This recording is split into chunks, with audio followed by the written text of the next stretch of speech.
Good morning, everyone. মাহিৰ academy চেনেললৈ সকলোকে স্বাগতম জনাই আজিৰ ভিডিঅ'টো আৰম্ভ কৰিবলৈ গৈ আছো। আজিৰ ভিডিঅ'টোত আমি আলোচনা কৰিম ইট আৰু ফিট। এই শব্দ দুটাৰ অৰ্থ কি? ইট মানে কি আৰু ফিট মানে কি? যদি শব্দ দুটাৰ অৰ্থ আমি ভালকৈ বুজি পাওঁ তেনেহলে মই আশা কৰোঁ ইংৰাজীত যেতিয়া আমি কথা পাতিম তেতিয়া অসুবিধাৰ সন্মুখীন হ'ব নালাগে। এতিয়া আহো মূল বিষয়লৈ। ইট মানে হ'ল খোৱা আৰু ফিট মানে হ'ল খুৱাই দিয়া। ইট শব্দটো হ'ল খোৱা। আপুনি বা কোনোবাই কিবা এটা বস্তু খাই আছে সেইটোৰ আমি ইট ব্যৱহাৰ কৰিম তেতিয়া। আৰু কোনোবাই কাৰোবাক কিবা এটা বস্তু খুৱাই দি আছে তেতিয়া আমি ফিট ব্যৱহাৰ কৰিম। শব্দ দুটাৰ পাৰ্থক্য নিশ্চয় আমি বুজি পালোঁ। এতিয়া কেইটামান বাক্য কৰোঁ। মই খাই আছোঁ সেইটো আমি ক'ম আই এম ইটিং। গতিকে ইট শব্দটো খোৱাত, মই খাই আছোঁ এইটো খোৱাত আমি ইট ব্যৱহাৰ কৰিম। তাৰপিছত যদি কওঁ তেওঁ খাই আছে সেইটো আমি ক'ম হি ইজ ইটিং। তেওঁ খাই আছে হি ইজ ইটিং। সিহঁতে খাই আছে দে আৰ ইটিং। কি খাই আছে ইটৰ পিছত সেইটো লগাই দিব বা চেণ্টেন্সটো হৈ যাব। তাৰপিছত ইয়াতে প্ৰেজেণ্ট টেন্স, পাষ্ট টেন্স আৰু ফিউচাৰ টেন্স। মই ইয়াতে কণ্টিনিউৱাছ টেন্স আৰু ফিউচাৰ টেন্সত লিখিছোঁ, কিন্তু পাষ্ট টেন্সত বাক্যবিলাক কেনেকৈ বনায় এইটো আপোনালোকে টেন্সটো চাব, তেনেহ'লে শিকিব পাৰিব। গতিকে ভাৰ্বৰ past participle eat, ate, eaten past ফৰ্মত কেনেকৈ ব্যৱহাৰ কৰিব লাগে আৰু পাষ্ট পাৰ্টিচিপল ফৰ্মত কেনেকৈ ব্যৱহাৰ কৰিব লাগে টেন্সটো আপোনালোকে চাব, তেনেহ'লে আৰু ক্লিয়াৰ হ'ব। তাৰপিছতো আহিছোঁ মই খাম ফিউচাৰ টেন্সত মই খাম আই উইল ইট। কি খাম সেইটো ইটৰ পিছত লগাই দিব, চেণ্টেন্সটো হৈ যাব। এতিয়া আহোঁ ইট আমি খোৱা পালোঁ।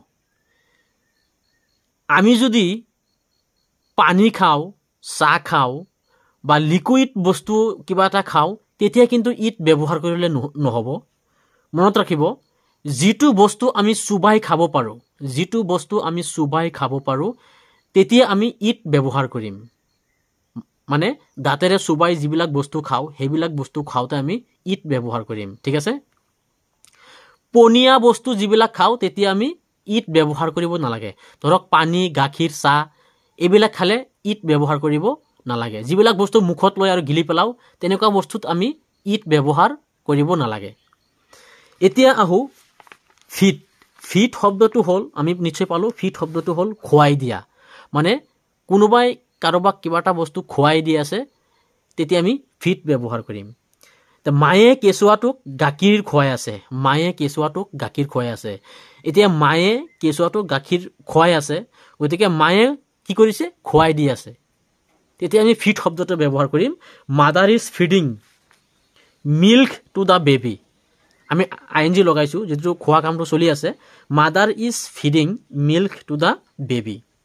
বেবিটোক গাখীৰ খুৱাই আছে। ইয়াতে ইট ব্যৱহাৰ যদি কওঁ mother is eating milk to the baby, কিন্তু বাক্যটো ভুল হৈ যাব, বাক্যটো নহ'ব। গতিকে ইয়াতে ফিডিং শব্দটো ব্যৱহাৰ কৰিম। তাৰপিছত মই আপোনাক খুৱাই আছোঁ সেইটো আমি ক'ম আই এম ফিডিং ইউ। মানে মই আপোনাক খুৱাই দি আছোঁ তেনেকুৱা অৰ্থত বুজাইছে। মই আপোনাক খুৱাই আছোঁ সেইটো আমি ক'ম I am feeding you. Rita তাইৰ ছোৱালীক খুৱাই